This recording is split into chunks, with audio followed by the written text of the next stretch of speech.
ये जो आपने जन लोकनायक पार्टी की आप बात कर रहे हैं, इसके विधायक बहुत दिनों से शिकायत कर रहे हैं, बहुत दिनों से उनमें कहीं ना कहीं जो एक टीस है, कहीं पीड़ा है, कहीं वेदना जो देखने को, कष्ट देखने को अपने शब्दों के माध्यम से उजागर कर रहे हैं।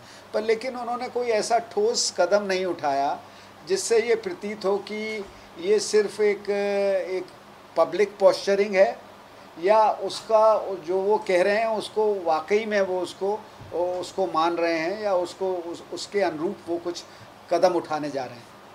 तो सर, नगर निगम चुनाव को लेकर एक बड़ी खबर आ रही है। दुष्यंत चौटाला ने ऐलान किया है कि हम बीजेपी के साथ ही नगर निगम के चुनाव लड़ेंगे, गुरुग्राम और फरीदाबाद। किस तरीके से देखते हैं? देखिए, इस समय इनके सामने और विकल्प भी कोई नहीं है। दोनों एक दूसरे से आपने देखा है कि अनबन भी है, पूरी तरीके से विधायक बहुत अपनी पीड़ा व्यक्त कर रहे हैं, और कहीं ना कहीं उन्हें असुरक्षा की भावना है दोनों को। तो वो कहते हैं ना कि जब मैं वो शब्द नहीं इस्तेमाल करना चाहता, बस इतना ही कहना चाहता हूँ कि आज अपने को बचाने के लिए दोनों साथ आने के प्रयास कर रहे हैं, पर उसका कोई लाभ मुझे नहीं लगता कि साथ भी आ जाएंगे तो जनता उनको ठीक नज़र से देखेगी।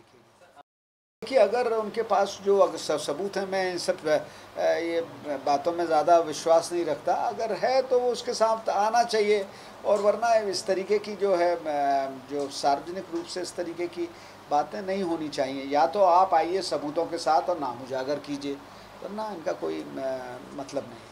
सर, बीजेपी के चेयरमैन है दिनेश अदलखा, उन पे मुकदमा दर्ज हुआ है, रिश्वत लेने का आरोप है। सर, फार्मेसी के चेयरमैन है और जो सर्टिफिकेट देते थे उस पर रिश्वत लेने के आरोप है, उनके स्टाफ को भी गिरफ्तार किया। किस तरीके से देखते हैं सर, बीजेपी अब भ्रष्टाचार कर रही है, उनके चेयरमैन की गिरफ्तारी की तलवार लटकती हुई नजर आ रही है? देखिए, बीजेपी कभी बिल्कुल भ्रष्टाचार नहीं कर सकती।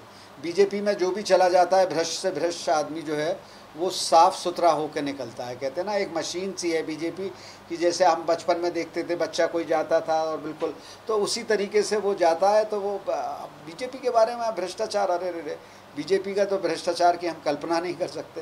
तो ये सब चीज़ें जो आप कह रहे हैं, ये बिल्कुल एक कटु सत्य है, और इसको स्वीकारने को बीजेपी तो जनता को समझना चाहिए कि किस तरीके से बीजेपी के यहाँ भ्रष्टाचार के खिलाफ तमाम बातें होती हैं। विपक्षी दल में जब कोई नेता होता है तो वो उसके खिलाफ ईडी भी जाती है, और ईडी का नोटिस वापस हो जाता है जब वो बीजेपी में शामिल हो जाता है। कितने ऐसे अनेकों उदाहरण हैं।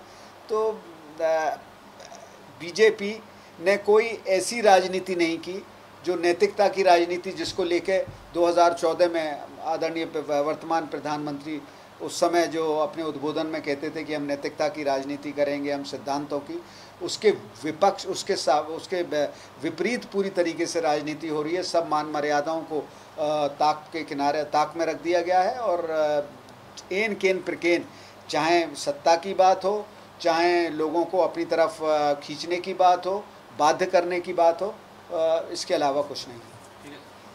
हमसे जुड़े रहने के लिए हमारे YouTube चैनल को सब्सक्राइब करें और नई वीडियो की नोटिफिकेशन के लिए बेल आइकॉन को दबाएं। अगर आप ये वीडियो Facebook पर देख रहे हैं तो लाइक जरूर करें और ज्यादा से ज्यादा शेयर करें। धन्यवाद।